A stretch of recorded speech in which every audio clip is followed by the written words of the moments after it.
Es una oportunidad excelente que agradecemos el poder estar con las asociaciones de pacientes. Transmitiros una cierta inquietud desde el plan de cardiopatías, supongo que luego también Joan hará lo mismo desde el plan de ictus, y luego pues transmitiros unos mensajes también importantes. Yo creo que es un hecho en todo el país, prácticamente en todo el país, en nuestros servicios lo hemos notado, pero hemos tenido la oportunidad de compartir esta misma preocupación en los servicios de cardiología del país, que el porcentaje de pacientes con infarto agudo de miocardio que están viniendo a los hospitales actualmente está entre el 20 y 30% de los pacientes que acuden al hospital en época normal, ¿no? Y esto, pues, claro, lógicamente nos genera una serie de interrogantes, ¿no?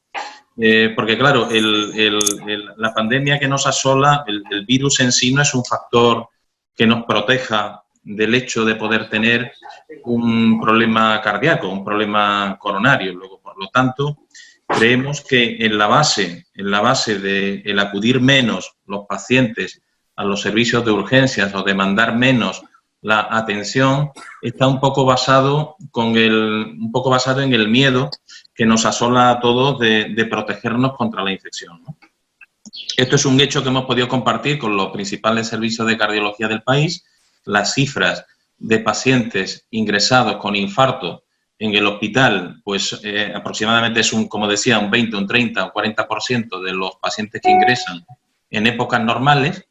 Y por lo tanto el mensaje, y luego además hay otro hecho importante, y es que los pacientes que se acuden con infarto acuden más tarde. Cuando uno les pregunta cuánto tiempo llevan de evolución de los síntomas, llevan más horas de evolución, llegan más tarde, con lo cual los tratamientos son menos eficaces y el paciente pues llega en condiciones más apuradas, en condiciones más comprometidas, ¿no?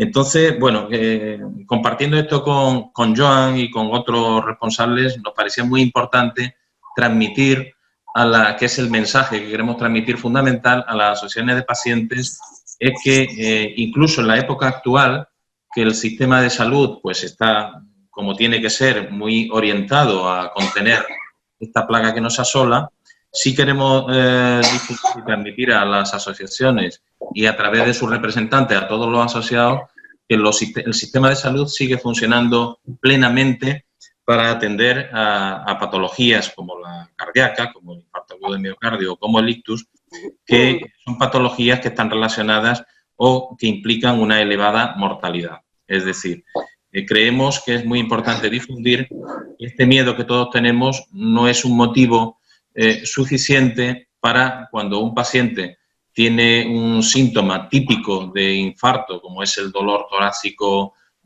opresivo en el centro del pecho, con ahogo, en fin, con el resto de los síntomas que acompañan, pues dejar de llamar o aguantarse en casa o llamar más tarde.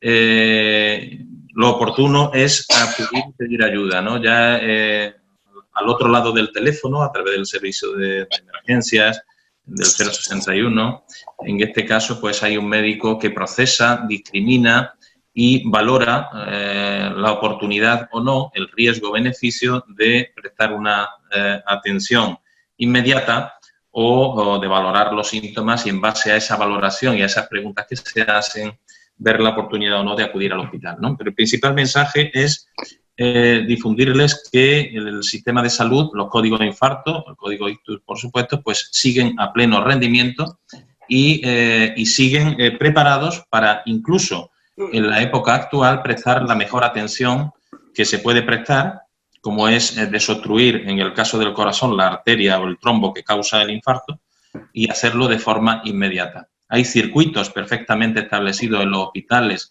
circuitos seguros, circuitos que llamamos limpios, pacientes que no tienen síntomas de la enfermedad ni que son sospechosos de haberla tenido.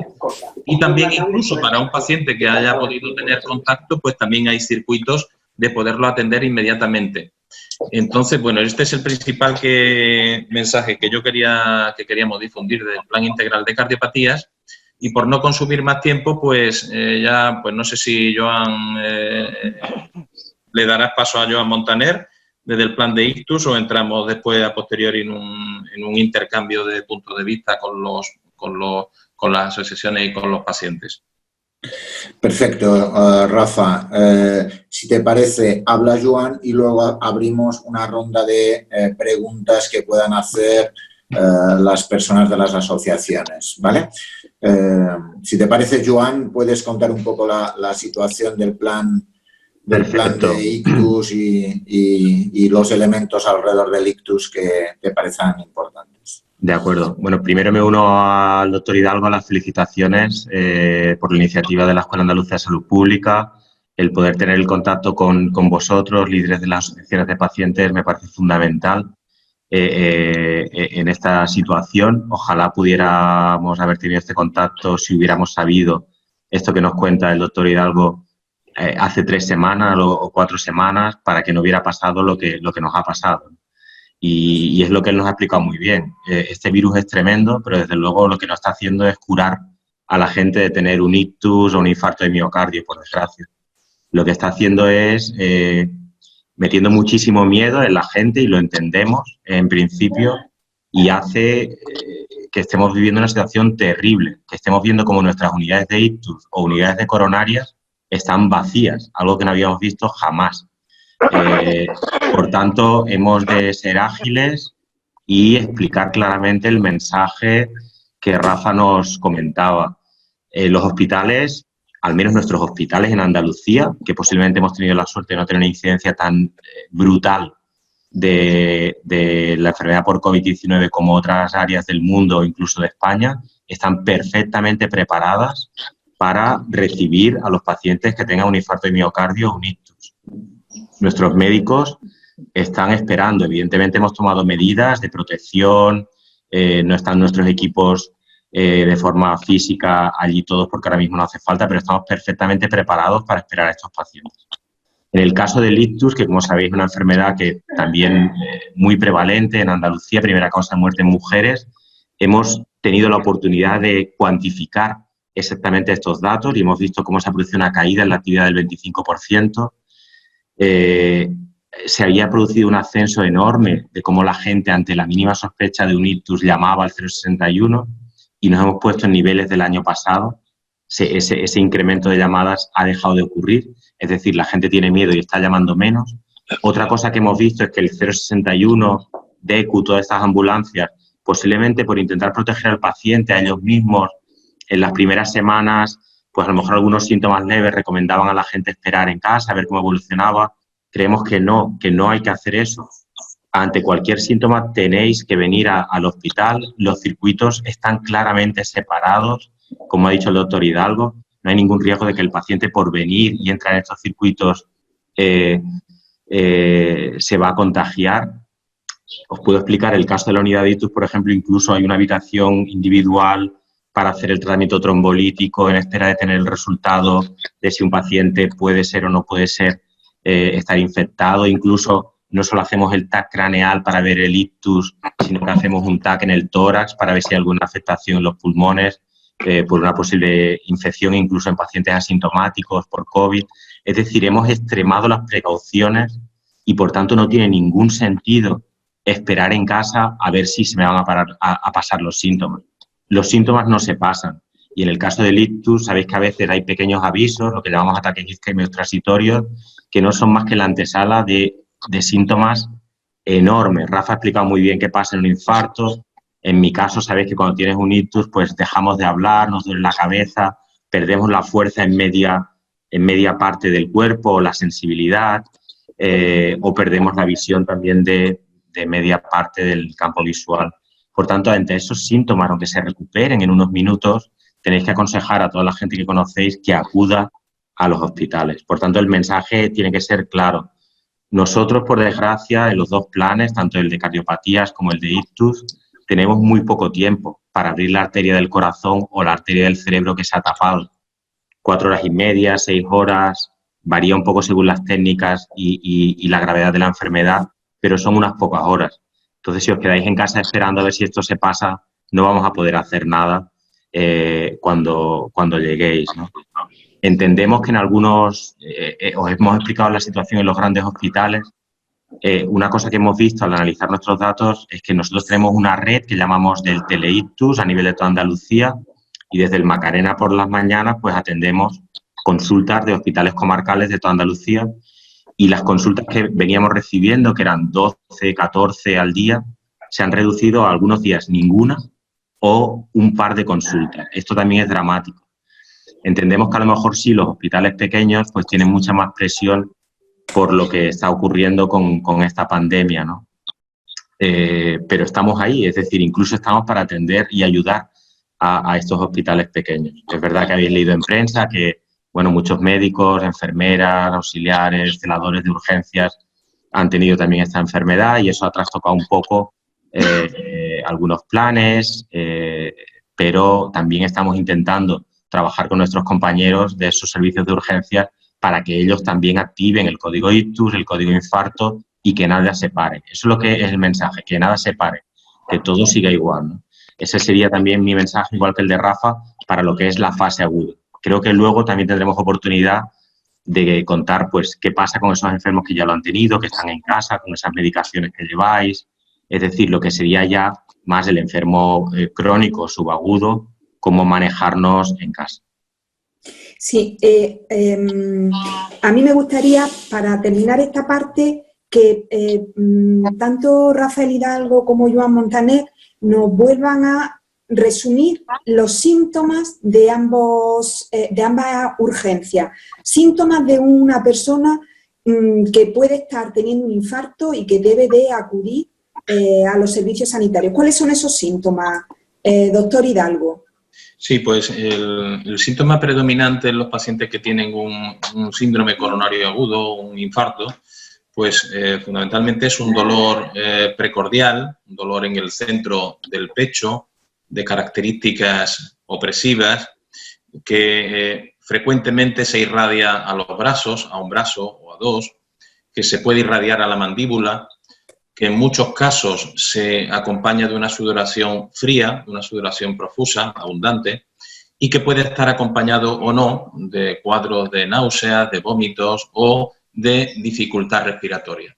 Estos procesos pueden ser intermitentes cuando el cuadro está comenzando, o hacerse el dolor permanente.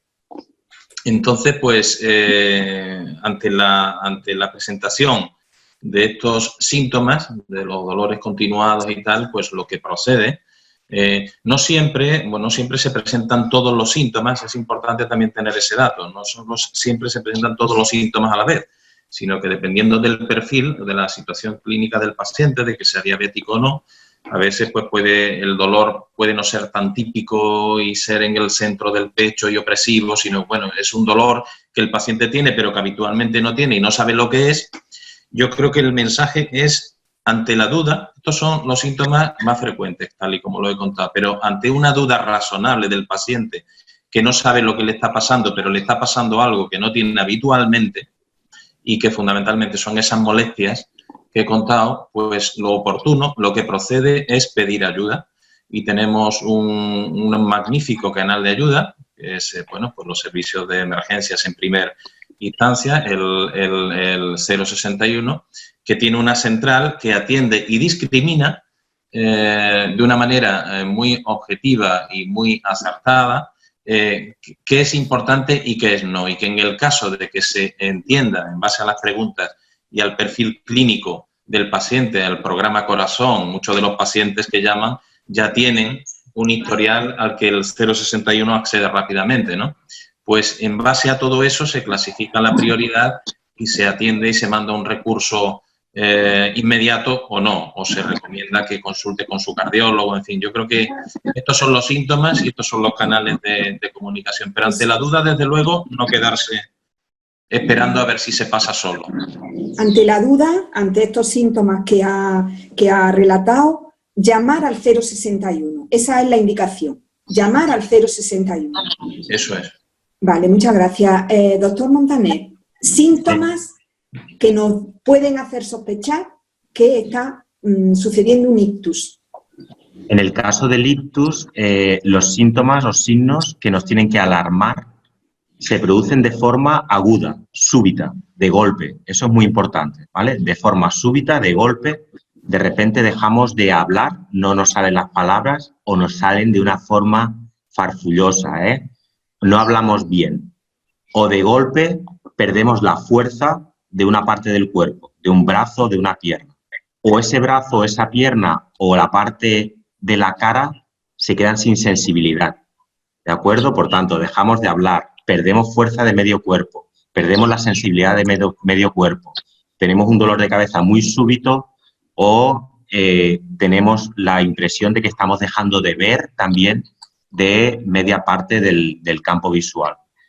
Esos son los síntomas y los signos más frecuentes. Si los notamos o vemos que alguien los está sufriendo, hemos de hacer lo mismo, llamar al 061 ante la mínima duda. Es que en este caso creo que el mensaje es no esperar a ver si se me pasa porque la situación es compleja.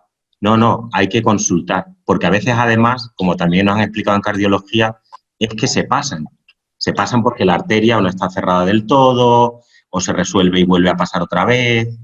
Hay que venir, ¿eh? Y tanto si se pasan como si no, hay que acudir al hospital, llamar al 061, los médicos que están en la sala van a hablar con el paciente o el familiar y lo van a enviar el recurso más adecuado para que venga a nuestros hospitales.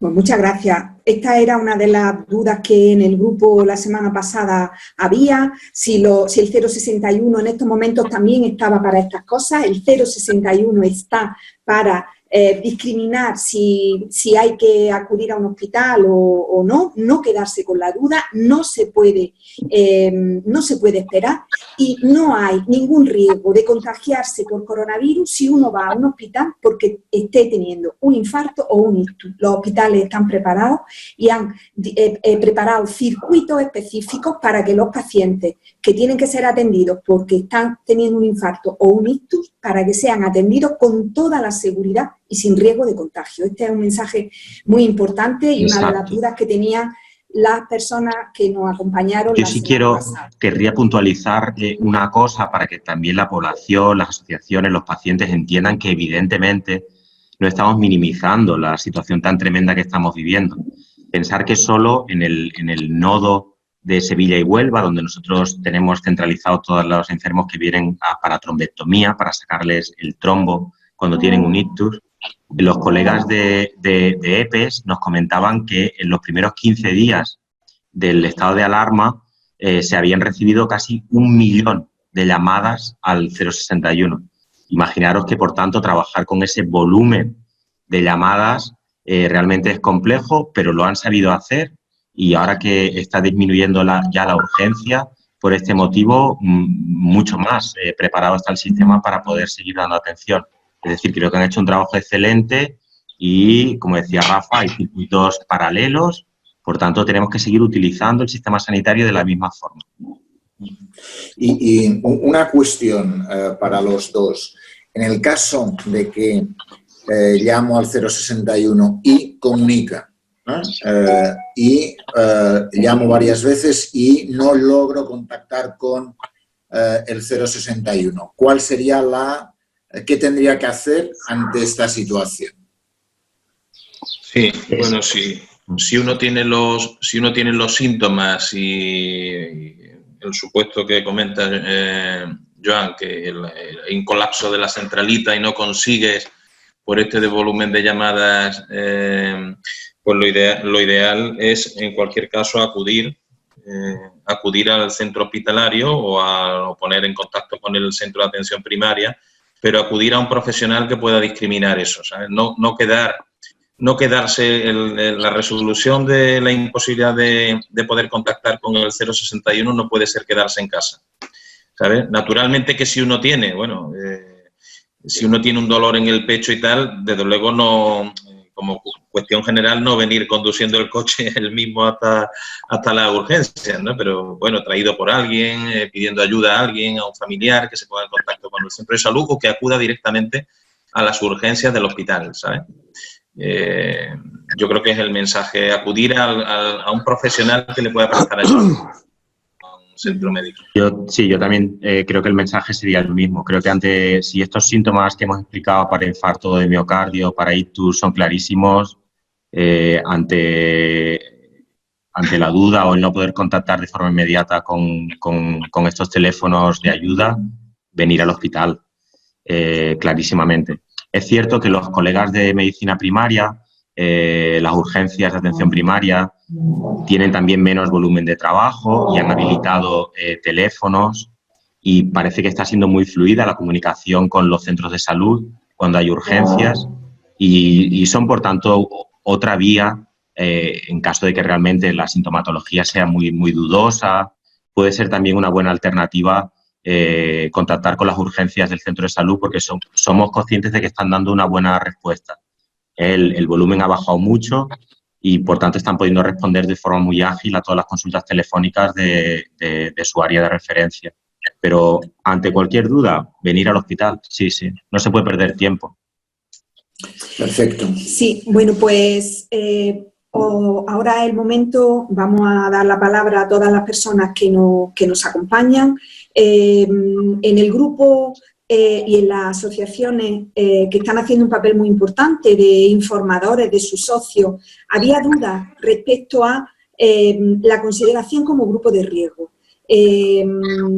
¿Riesgo en qué? Riesgo en el contagio, riesgo por más gravedad al padecer la infección, si las personas que se contagien. Este concepto de riesgo, decían nuestros formadores, nuestros socios de la escuela de pacientes, que no había quedado muy claro. No sé si, doctor Hidalgo, algunas palabras con respecto al riesgo frente al coronavirus de las personas con enfermedades cardiovasculares. Sí, bueno, realmente, en primer lugar, yendo de más a menos, yo diría que en riesgo así en general, estamos todos, riesgo de contagio general pero efectivamente los pacientes cardiópatas, pues el riesgo general pues es el riesgo que tiene la población general, pero un poco aumentado también por el hecho de la patología previa que tienen, ¿no? Hay que decir que en esto del riesgo no existe el riesgo cero para nadie, porque realmente, aunque yo haría énfasis en que la evolución de la infección por coronavirus en más de un 80 o un 85% de los pacientes, la evolución es benigna, hay un 10 o un 15% de evoluciones complicadas que requieren ingreso hospitalario y algunos ingresos en UCI. Y esto es algo que esta evolución adversa se observa tanto en pacientes mayores como en pacientes con patologías previas, como también vemos en pacientes jóvenes sin patologías previas. A nivel global, esto es así en general, pero a nivel global es cierto que los pacientes añosos o con pluripatologías, con más patologías, pues el riesgo de poder tener una complicación adversa es mayor. No el riesgo de infectarse, sino el riesgo, una vez infectado, de poder tener una evolución más desfavorable porcentualmente es mayor, ¿no? Bueno, creo que es el momento de daros la palabra. En este momento creo que estáis como 25 personas de asociaciones de toda Andalucía. Como vemos en pantalla de 9, vamos a intentar que no se nos pase ninguna pregunta. Quien quiera hacer alguna pregunta levanta la mano y tanto Nuria como yo vamos dando. Yo tengo aquí a Juan Luis, que tiene que abrir el micrófono. Juan Luis. Vale, ahora. Perfecto. Adelante, Juan Luis. Hola, buenos días. Soy Juan Luis de Huelva y quisiera hacer una pregunta al doctor Hidalgo. He escuchado que el Ramipril, que es para la tensión, tiene alguna relación adversa contra el virus. Sí. Hace unas 2 o 3 semanas, Juan, pues salieron noticias en el sentido de que los pacientes que tomaban Ramipril otros fármacos primos hermanos del ramipril, los que llamamos ARA2, pues podían facilitar que los pacientes que lo tomaban y se infectaban, la severidad de la infección y el pronóstico fuera peor. Esto, bueno, pues se despertó muchas controversias porque estaba hecho, esta afirmación estaba hecha un poco en base a los datos iniciales o incipientes que se habían visto fundamentalmente en la población de China, pero luego realmente haciendo un análisis exhaustivo de todos los datos, de todas las evidencias acumuladas, ha habido un pronunciamiento de las sociedades científicas, de grupos de expertos que han analizado los datos y realmente, en resumen o en síntesis o en respuesta, no hay una recomendación específica de cambiar o sustituir los fármacos, los ramipril y otros, por otros fármacos en los pacientes en las poblaciones asintomáticas. Es decir, evaluando los riesgos y beneficios, lo que aportan estos fármacos y lo que supondría sustituir o cambiar el tratamiento de todos los pacientes, esto, pues no hay una base científica para apoyar ese cambio. Es más, creemos que si se hiciera una sustitución sistemática de este tipo de fármacos por otros, al principio salieron datos contradictorios sobre que el tratamiento con estos fármacos podrían empeorar o hacer que los pacientes que tuvieran una infección tuvieran un curso más adverso. Cuando se han analizado todos los datos disponibles, cosa que han hecho las sociedades científicas, distintas sociedades científicas, en síntesis, lo que podemos decir o trasladar a los pacientes es que no hay datos suficientes para avalar que estos fármacos se cambien sistemáticamente y que los pacientes con ramipril o otros fármacos de la misma familia se sustituyan. Es más, existe el temor de estos fármacos que son fármacos que han demostrado claramente una mejora de la supervivencia de los pacientes. A los pacientes, al sustituírselos, se les prive de fármacos que mejoran su pronóstico y su esperanza de vida y su calidad de vida, ¿no? Por lo tanto, en síntesis, la respuesta es que no tenemos evidencia suficiente para sustituir estos fármacos, a pesar de que al principio hubo un poco de controversia. O sea, se sigue tomando normalmente y para adelante. Eso perfecto. Eso es. Más preguntas. Levanten la mano que yo les vea. José Morales. Sí, buenos días a todos. Mi pregunta era para Rafael Hidalgo, cardiólogo. Referente a las personas que hemos sufrido un infarto agudo de miocardio, que estamos medicados, en mi caso estoy medicado con pocas medicinas, eso sí, pero sí que me advirtieron hace 10 años, va a ser 10 años ahora que lo tuve, de que tendría que tener muchísimo cuidado con los antiinflamatorios y con los corticoides. Entonces, caso de vernos infectados por este COVID-19 y tener o llegar a una neumonía que se están tratando con algunos de estos antiinflamatorios, corticoides, ¿qué tratamiento, qué incidencia podemos tener los que estamos afectados con esta dolencia? Sí, la pregunta la he entendido en el caso de que un paciente con cardiopatía ya conocida tenga una infección activa, ¿no? Sí. Sí, efectivamente. Yo creo que si ocurriera ese caso, quiero decir, como norma general, un paciente que ha tenido un evento cardíaco, pues se le recomienda efectivamente no abusar de los antiinflamatorios no esteroideos, de los corticoides, etcétera, ¿no? Pero esto se refiere a tratamientos de orden crónico, ¿no? Crónico, de día a día, ¿no? En un momento dado que uno tenga un ingreso agudo por otro motivo, imagínense pues una neumonía, ¿no? Por el coronavirus, el tratamiento que podemos emplear en los pacientes agudos es prácticamente idéntico al que podemos emplear en un paciente normal. No pasa nada por emplear las cosas que haya que emplear o los fármacos que haya que emplear en periodos de tiempo cortos, ¿no? En este sentido, quiero quitaros el miedo de decir, bueno, pues como yo soy un paciente cardíaco, mi tratamiento está más limitado, ¿no? Quiero decir que si en un momento dado, como se están empleando, hay que emplear dosis altas de corticoides puntualmente en bolos, porque uno lo necesita para intentar superar el proceso neumónico, pues se emplean, ¿no? En ese sentido, pues quitar el miedo a los pacientes, ¿no? Perfecto, muchas gracias. Hay dos manos levantadas que son Manuel, sí. Necesitaría que abrieras el micro a Manuel. Manuel. ¿Sí? Necesitamos. ¿Sí? Manuel. Hola. Es que lo había cerrado y no lo abrí, perdonad. Hola, buenos días. Soy Manuel Castiñeiras de Granada.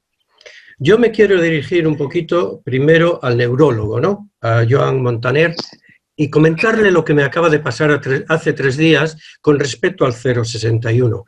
Yo soy infartado, ya he tenido un ictus isquémico, afortunadamente, ¿no? Y salí de él, tuve todos los síntomas que tú dices, todos. Me quedé ciego de un ojo, en fin, etcétera. Bueno, el caso es que mi suegra, que tiene 77 años y está operada de un cáncer de pulmón, está sola en casa. Bueno, estaba. El caso es que la llamábamos y balbuceaba al hablar, decía que no se podía levantar cómodamente de la cama, etcétera, etcétera.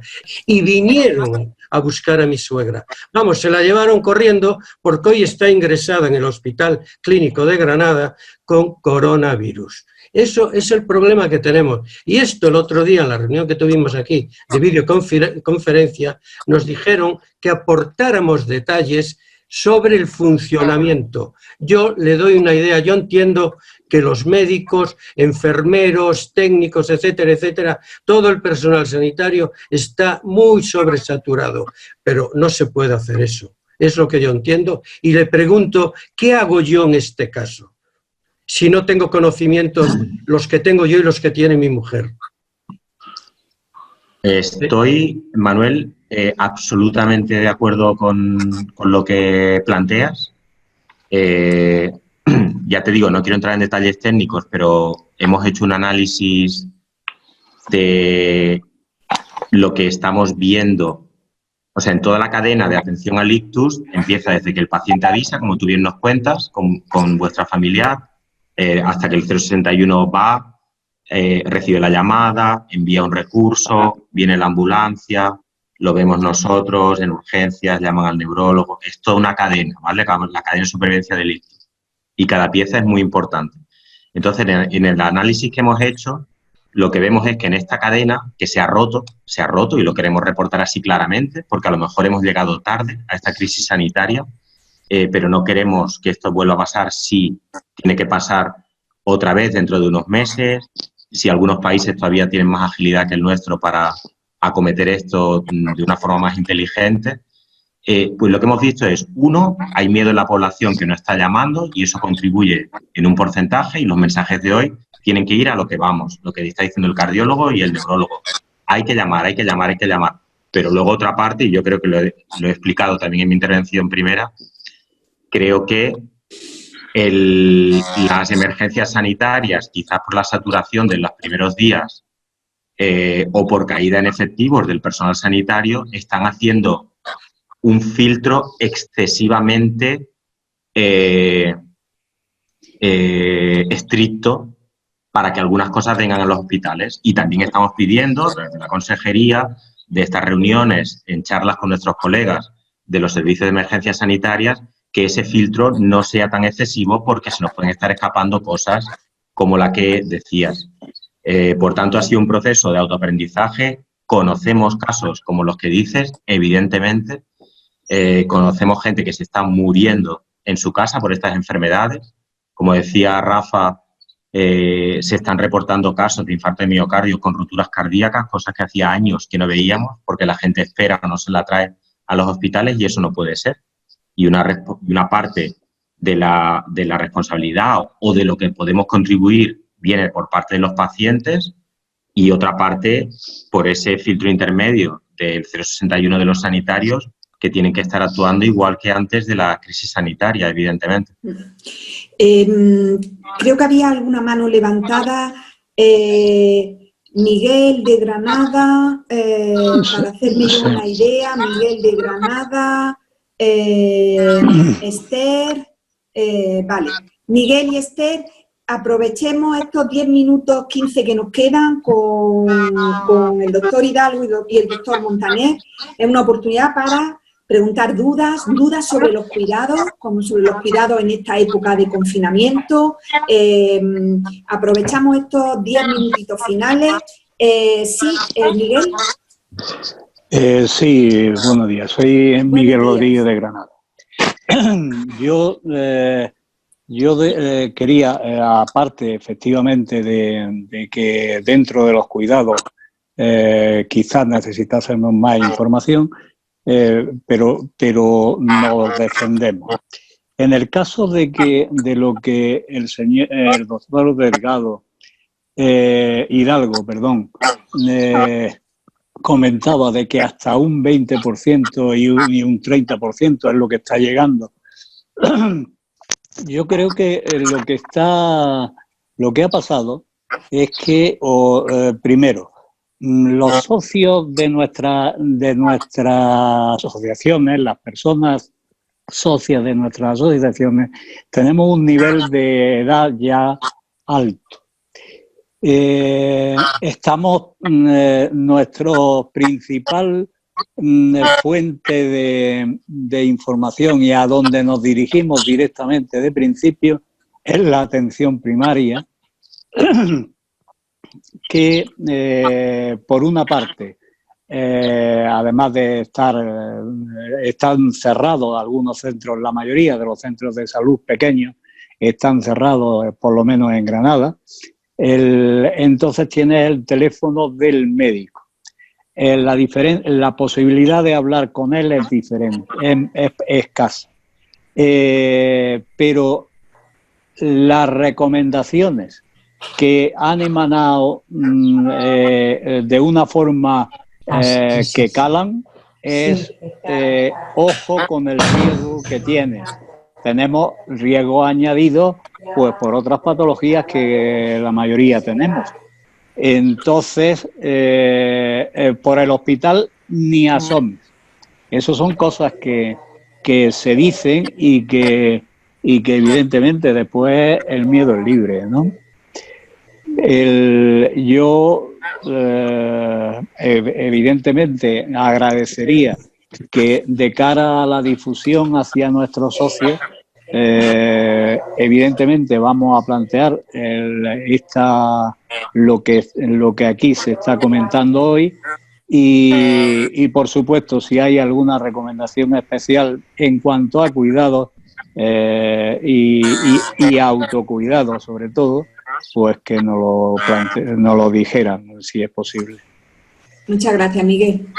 Sí, bueno, Miguel, creo que haces un planteamiento de la situación perfecto. Quiero decir, uno de los motivos precisamente de crear de esta iniciativa y de entrar en contacto con las asociaciones viene directamente relacionado con lo que has expuesto, ¿no? Y esos motivos que has expuesto, Miguel, son los que están en la base de que los pacientes, aun teniendo problemas agudos, pues no acudan o acudan poco, ¿no? Entonces yo creo que a nivel de prevención, etcétera, los mensajes para los pacientes con cardiópatas o mayores pueden de ser los mismos que para la población general, es decir, evitar los contactos múltiples con personas en general, guardar las distancias adecuadas cuando uno habla, etcétera. Todo esto como la población general.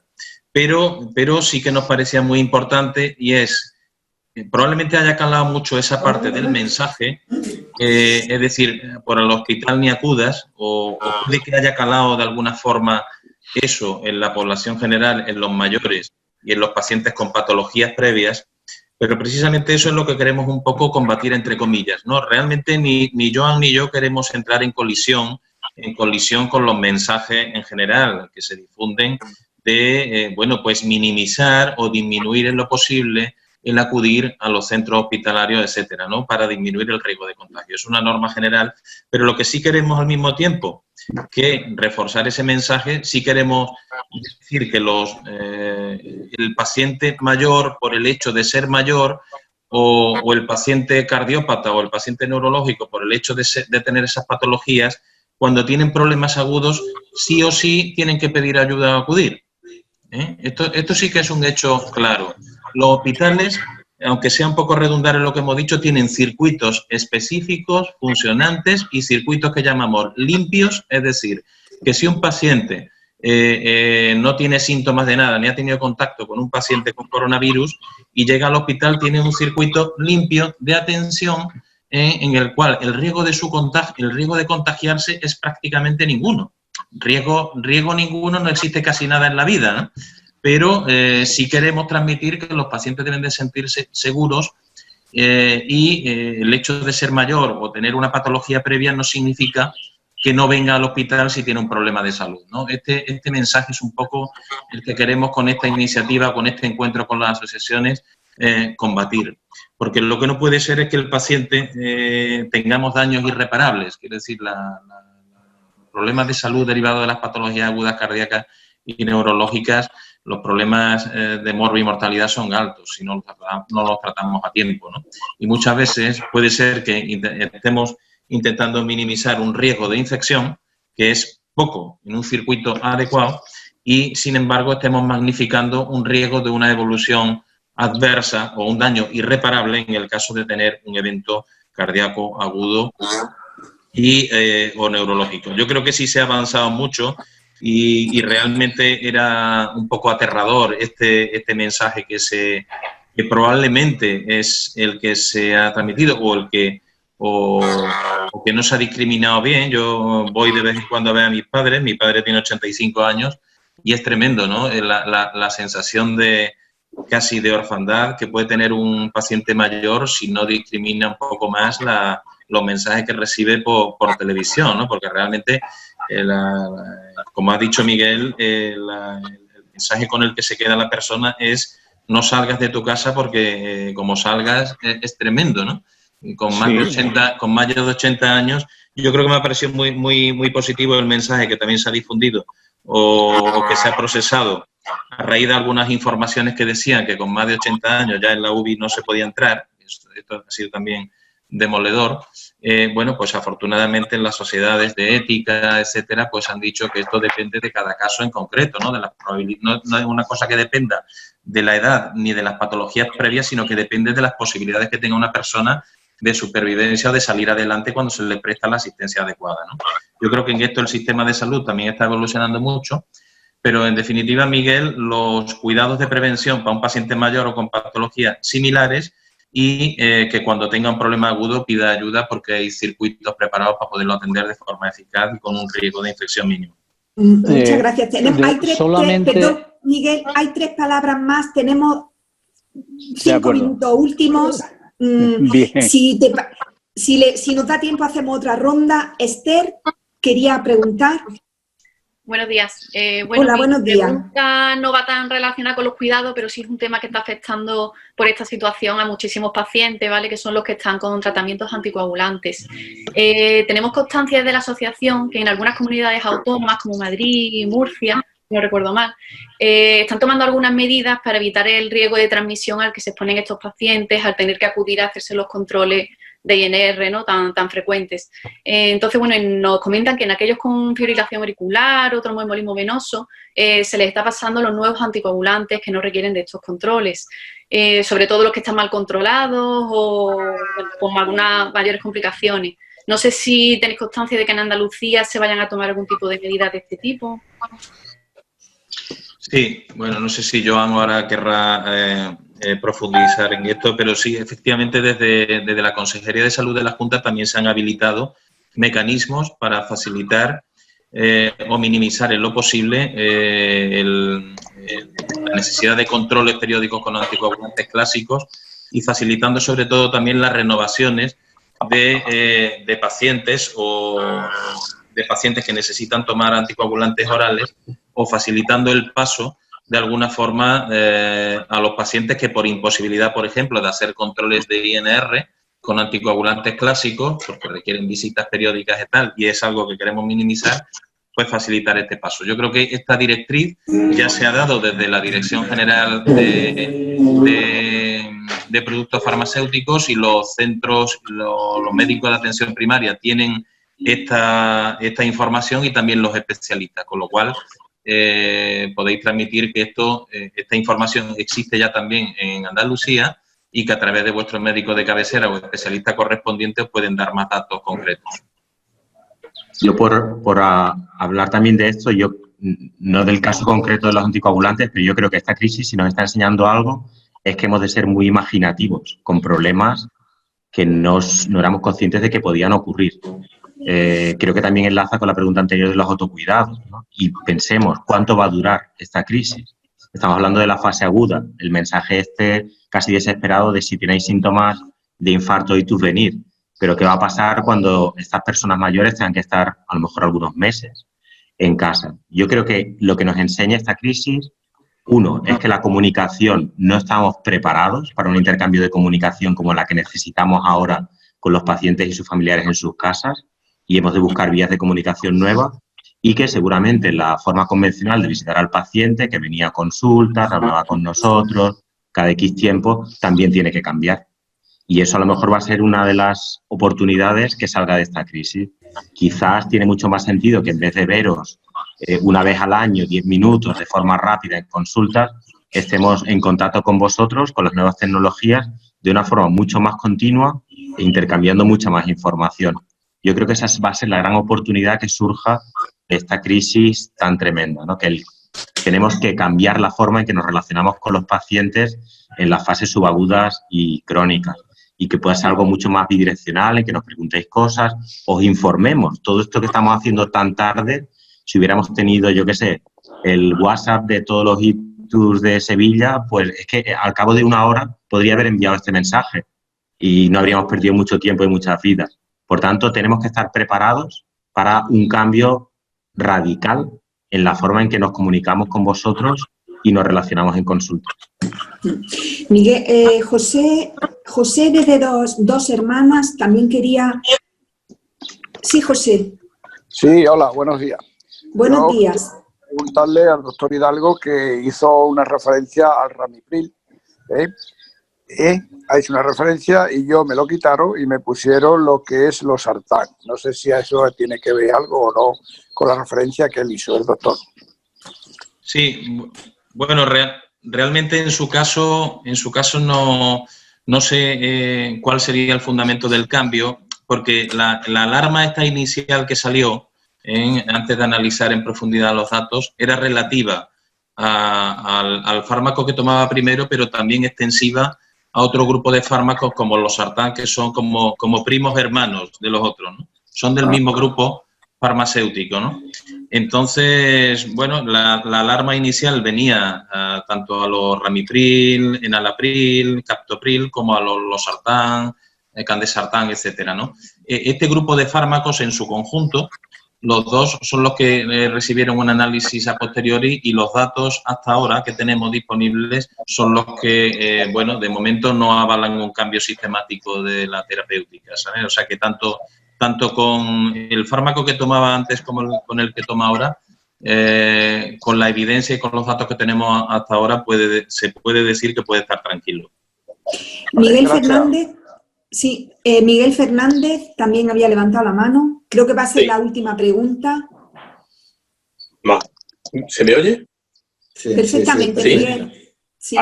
Soy Miguel Fernández de Córdoba y bueno, era un poco con respecto a las patologías, lo que llaman ahora sensibles, ¿no? Al coronavirus, que también ha hablado el doctor Hidalgo de ellas, ¿no? Entonces, a mí no me queda claro si en el caso concreto de los pacientes que tenemos enfermedades cardiovasculares, esta sensibilidad viene, bueno, pues no sé, por la isquemia, por ejemplo, que se produce cuando tienes un proceso de infarto, o por esas otra serie de patologías que van asociadas, como puede ser la hipertensión, en fin, una serie de patologías. Entonces, concretamente, yo no tengo ninguna patología asociada, pero sí he tenido un infarto y sí tengo una isquemia. ¿Soy personal especialmente sensible? Sí, bueno, realmente, como decía, todas las personas somos sensibles, pero los pacientes que tenemos, conforme vamos cumpliendo años, o bien tenemos patologías concretas, como por ejemplo en el caso de corazón, la hipertensión o un infarto, pues es una población más sensible, ¿no? Lo cual no quiere decir lo cual no es lo mismo que decir que el pronóstico en caso de infección tenga que ser adverso siempre, ni mucho menos, porque como decía al principio, más del 80% de los casos la evolución de la infección es benigna o relativamente benigna, ¿no? Y significa, igual que pasa con los factores de riesgo, que a la medida que vamos acumulando factores de riesgo, pues, bueno, pues es un grupo de más riesgo en sí, ¿no? Es igual que cuando hablamos de más de 80 años, el riesgo no está solo en los 80 años o más, es en la medida que vamos acumulando factores de riesgo, ¿no? Yo creo que el mensaje es, efectivamente, un grupo más de riesgo, pero también un mensaje de esperanza. No es asimilar, tengo 80 años, tengo una patología concreta, ya necesariamente la evolución va a ser mala, ¿no? Porque en la mayoría de los casos la evolución es benigna. ¿Algún mensaje final, Joan Montaner? Bueno, tengo. A ver, sí, Juan Luis, Gustavo, muy cortito, por favor, porque vamos ya fuera de tiempo. La pregunta es, ¿112 o 061? 061. 061. Gustavo, muy cortito. Sí, bueno, ante todo agradecer todo este proyecto que es genial y creo que es fundamental para que en las nuevas que vienen la educación de los pacientes nos ayuden desde Escuela de Salud Pública a que tengamos conocimientos para poder cuidarnos mejor de casa o desde donde sea. También hacer alusión al tema de la anticoagulación con el autocontrol para los que podamos hacerlo, que nos viene muy bien en esto. Desde casa, autocontrolarnos nosotros con una guía o con unos profesores o maestros que son, en este caso, los sanitarios. Y Tino, dando las gracias a todos los sanitarios y todas las personas que hacen que la sanidad pública sea un bien común, humano y que llegue a todo el mundo para que el tiempo que estemos aquí estemos lo mejor posible. Así que nada, muchas gracias por todo. No me enrollo más porque sé que habrá más compañeros. Un saludo a todos. Muchas gracias, Gustavo. Uno de nuestros primeros formadores de la Escuela de Pacientes en el aula de coagulación. Y creo que quedaba María Victoria desde Málaga. Bueno, yo voy, perdón, a ser muy rápida. Tengo una consulta para el doctor Montaner y otra para el doctor Hidalgo. Nosotros somos anticoagulados y coronarios en nuestra asociación y entonces, por supuesto, tenemos pacientes con el antifosfolípido. Ellos nos preguntan si son pacientes también de alto riesgo. Y por otro lado, al doctor Montaner, quería comentarle que, bueno, tenemos pacientes con patologías coronarias, por supuesto, pero que también han sufrido un ictus. Estas patologías coronarias, ellos siguen teniendo una revisión médica y no tienen problema alguno. Pero sobre el ictus, una vez que le ha pasado, esa revisión debiera de tener y de seguir ese paciente una revisión anual o en el tiempo que ustedes crean previsto también sobre el ictus o no. Rafa. Sobre la primera en general, Victoria, sí. En el síndrome de antifosfolípido la recomendación general es favorable a los anticoagulantes clásicos. Sí, pero lo que preguntaban ellos... Quiero decir, se está viendo... ¿Perdón? Sí, perdón. Yo creía que me había trasladado un poco que qué opinaba en el síndrome de antifosfolípido, si con los anticoagulantes clásicos o los modernos, ¿no, Victoria? No. ¿O lo he entendido yo mal? Bueno, yo creo que, no lo sé exactamente, yo creo que los modernos, al tener que tener un INR más alto, quizás a lo mejor pueden tener problemas. Eso ya hasta ahí no llegamos. Lo que ellos quieren saber son si por tener el antifosfolípido son de alto riesgo también para este COVID. Bueno, sería Victoria, un factor, lo que hablamos antes, un factor de riesgo asociado, ¿no? Pero no necesariamente que marque que por el hecho de tener un síndrome antifosfolípido pues tenga más riesgo inherente de infectarse. Significa, bueno, pues a lo mejor en esta población pues extremar, si cabe, las medidas de prevención, de anticontagio, y luego pues el hecho de saber, bueno, y poner cada cosa en su sitio, de que si uno tiene la mala fortuna de infectarse, no necesariamente las cosas tienen que ir mal, ¿sabes? Es un factor de riesgo más. En el caso de la pregunta que me trasladabas, María Victoria, cuando un paciente cardiológico que ha tenido infarto de miocardio también ha tenido un ictus, lo que es fundamental es conocer la causa que ha producido ese ictus. Puede ser un paciente cardiológico que tenga una arritmia, como una fibrilación auricular, y tenga un ictus cardioembólico, y que sea relativamente sencillo ponerle el tratamiento y controlarlo de forma conjunta con el médico de familia. Pero también puede ser que ese enfermo con problemas en las coronarias tenga ateromatosis en arterias que llevan la sangre al cerebro, como la carótida, y tengamos que ponerle un stent en esa arteria y tengamos que seguirlo anualmente, como dices, o incluso de forma más frecuente al principio. Es decir, no por el hecho de tener las dos patologías nos tenemos que olvidar de la del cerebro, ni muchísimo menos, ni la del corazón. Tenemos que controlar el ictus, saber cuál ha sido la causa exacta y hacer los controles adecuados para esa etiología concreta, que en algunos enfermos nos va a permitir, según la causa del ictus, darles de alta prontito, y en otros van a tener que estar con nosotros toda su vida.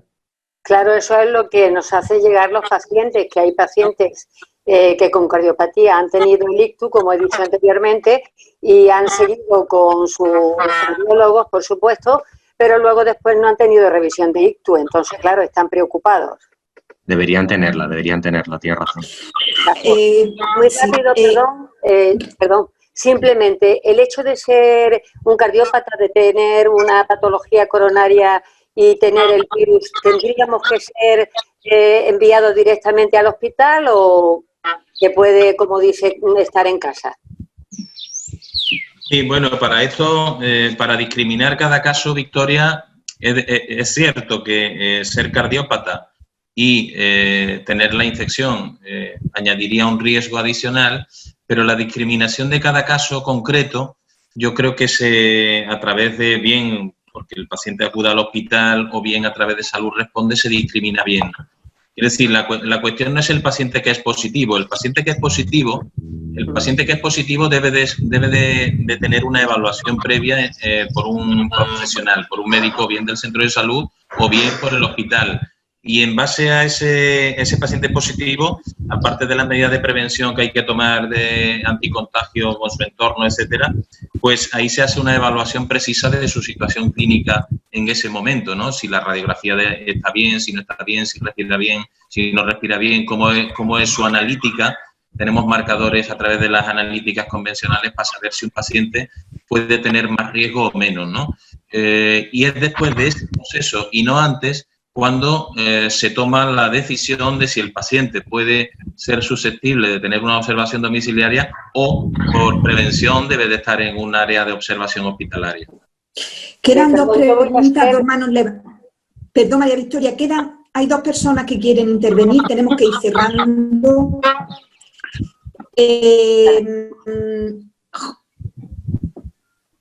Sí, José Luis y Manuela habían levantado la mano hace un ratito. Sí, yo ya. Muy rápidamente, José Luis. Sí, no, era un comentario, para manifestar mi acuerdo con el doctor Montaner en el caso este de que quizá esto nos deje que podamos aprovechar las tecnologías para la relación médico-paciente, y yo creo que, como él, que puede ser beneficiosa en el sentido de que esa visita anual de 10 minutos que comenta se puede sustituir perfectamente por estas visitas virtuales. El médico te ve perfectamente, el médico te ve la cara, te ve los ojos, o sea que en muchos sentidos nos puede dejar este beneficio. Nada más quería comentar. Prueba de ello son estos grupos que estamos teniendo, estas reuniones que estamos teniendo, que a pesar de estamos ya casi 30 personas y la verdad que os sentimos muy cerquita a todos. Manuela. Y otra cosa, perdona María Ángeles, es también preguntarle al doctor Montaner, bueno, al doctor Hidalgo, esto de que las unidades de corazón estén vacías por curiosidad, no sé si puede ser un placebo este virus. ¿Hay alguna estadística ya que nos diga si ha habido menos mortalidad que años pasados en este mes de marzo y tal? Porque a lo mejor el virus hace como el miedo, nos hace estar en casa, nos cuidamos más y a lo mejor el placebo así redunda en que ha habido menos fallecimientos. A ver, la verdad es que creo que desde el punto de vista epidemiológico es una pregunta fascinante la que te haces. Nosotros estos datos que te decía de caída de la actividad, tanto en la unidad de ictus como en las llamadas al 061, como de los traslados de las ambulancias a los hospitales, como la caída de la actividad del teleictus en Andalucía, lo estamos reportando y la verdad es que cuando discutíamos estos resultados para la revista en que lo estábamos escribiendo, se ha incluido ese razonamiento que tú haces en la discusión, que en principio en el caso del ictus me parece poco probable. Con Rafa sí que hablábamos de que a lo mejor del infarto de miocardio, a lo mejor es cierto que algún tipo de esfuerzo físico que podía llevar a incrementar la angina, etcétera, pueda que ahora no se produzca, pero me cuesta mucho pensar, ojalá, que hubiera algún tipo de factor que nos beneficiase estando en casa para que no se produjesen este tipo de enfermedades, ¿no? O para otras enfermedades sí que es clarísimo. Mira, un efecto secundario es que los enfermos, por ejemplo, que vienen de Huelva a tratarse en Sevilla para hacerse una trombectomía llegan rapidísimo porque las carreteras están vacías. Las carreteras están vacías, no hay accidentes de tráfico. Esa enfermedad sí que ha desaparecido por el confinamiento. Pero me temo, por desgracia, que no es el caso de las nuestras. No sé qué opina Rafa. Sí, yo creo que tenemos la misma impresión. La pregunta que nos traslada es realmente trascendente, ¿no? Nosotros tenemos el dato en el momento actual de que la ocupación de nuestras unidades coronarias, por ejemplo, ahora mismo, es del 50%. O sea, de las 8 camas tenemos 4 ocupadas y habitualmente siempre nos faltan camas, ¿no?, para poder atender a los pacientes. Esto es un hecho, pero el dato efectivamente que nos falta epidemiológico y de medición es ver qué pasa con la mortalidad en estos meses, ¿no? Yo creo que la pregunta es absolutamente trascendente. De hecho, hay mucho revuelo estos días pasados con la mortalidad por coronavirus. En fin, hay una cierta controversia con los datos que nos suministran, los que suministran las comunidades autónomas, como que no cuadran, ¿no? Será muy interesante saber al final de este periodo la mortalidad por la enfermedad en general y qué otras mortalidades o no existen asociadas en este periodo de tiempo, y sin duda las mortalidades cardiovasculares y por enfermedad oncológica siempre están en el top de las mortalidades globales, ¿no?, de las causas de muerte, ¿no? Pero efectivamente la pregunta es trascendente. Nosotros no tenemos la impresión clínica de que los infartos hayan disminuido. Sí tenemos, no creemos que el hecho de que esta infección o el hecho de la tranquilidad sea un factor protector de tener menos eventos, y sí tenemos datos indirectos preocupantes, ¿no? El domingo pasado, pues un compañero, un cardiólogo catalán, pues publicó en La Vanguardia su impresión, una entrevista de, su impresión de lo que estaba pasando y su preocupación, y trasladaba el hecho de que en poco tiempo habían tenido en su hospital, que es un gran hospital de Cataluña, pues habían tenido 5 pacientes con infartos que habían llegado con rotura cardíaca, ¿no? La rotura cardíaca es una cosa, de una mortalidad casi total, pero que hace mucho tiempo que no veíamos, y no la veíamos porque los infartos se tratan pronto, la arteria se desobstruye y normalmente pues los pacientes en la época actual van bastante bien. Y esto eran complicaciones que se veían antes de que se desobstruyera el trombo, antes de que se hiciera un cateterismo urgente y se desatascara la arteria, ¿no? Y se han vuelto a ver. En poco periodo de tiempo han tenido 5 casos, ¿no? Son datos indirectos. Nosotros también hemos tenido algún paciente que nos ha llegado aquí a Coronarias, cuando llega en muy mal estado, y cuando uno le interrogaba al paciente, pues llevaba 12 días con dolores diarios, soportándolos, creyendo que era mejor evitar infectarse que acudir. Este es el mensaje un poco que queremos rebatir, es el objetivo de la reunión. Pero sin duda la respuesta a esa pregunta será apasionante, ¿no? Ya por último, Manuela, tenemos que cerrar porque tenemos una reunión programada después. De todas formas, A través del WhatsApp podéis enviarnos temas nuevos que os interesan y en la medida de lo posible seguiremos con estas ventanas abiertas de la Escuela de Pacientes trayéndoos a los mejores expertos en los temas que planteéis. Manuela, última pregunta y cerramos esta ventana abierta. Vale, hola, soy Manuela, estoy trasplantada de corazón y entonces estoy tomando inmunosupresores. Sé que soy de riesgo porque ante una gripe ya me vacuno doblemente y todo. Y nada, simplemente era si me podía añadir pues algo más a mi riesgo. Estoy trasplantada allí en Sevilla. Sé que también si me notara algo pues tengo que ir porque siempre me tengo que desplazar allí, de donde me llevan y bueno, no sé, por si algo... Sí. Si soy de más riesgo, no sé.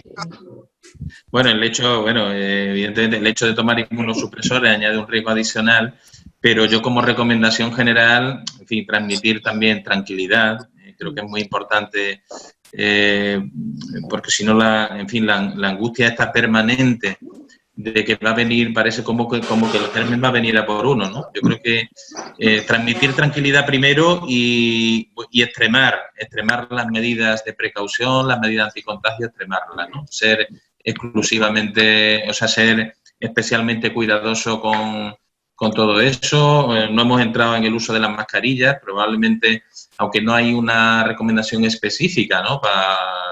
Concretamente para los trasplantados, ¿no? Pero realmente, pues, si hay minimizar el número de posibles contactos en la casa, si algunos contactos son imprescindibles, pues a lo mejor en este grupo de riesgo, pues pedir a la persona interlocutora que guarde especialmente la distancia, que use mascarillas, ¿no? Creo que todas las medidas de protección en esta subpoblación concreta, pues deben de extremarse, puede merecer la pena realmente, claro. Pues muchísimas gracias a todas las personas que os habéis conectado desde vuestras provincias, que además os conectáis y traéis las preguntas y las inquietudes de muchísimos socios y que vais a hacer de canal de comunicación con personas de vuestras asociaciones. Esta entrevista la vamos a difundir a través de la web de la Escuela Andaluza de Salud Pública, de la Escuela de Pacientes.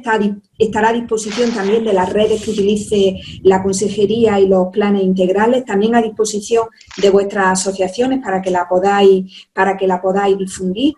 Muchísimas gracias a Joan Montaner y a Rafael Hidalgo por estar aquí, por aclarar tantas dudas y por los mensajes que habéis transmitido en relación a la necesidad de llamar al 061 ante la sospecha de poder estar sufriendo un ictus o un infarto, que no hay que esperar, que no se puede esperar, que en estos casos la vida depende de la rapidez en la que se actúe y que los centros sanitarios están preparados, limpios y sin riesgo de contagio para atender a estos pacientes.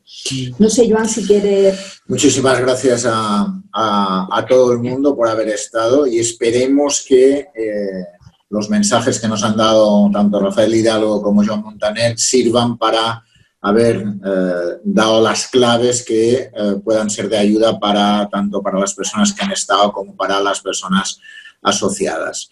Muchísimas gracias y hasta la próxima. Ustedes. Venga, hasta luego. Gracias. Que vaya bien.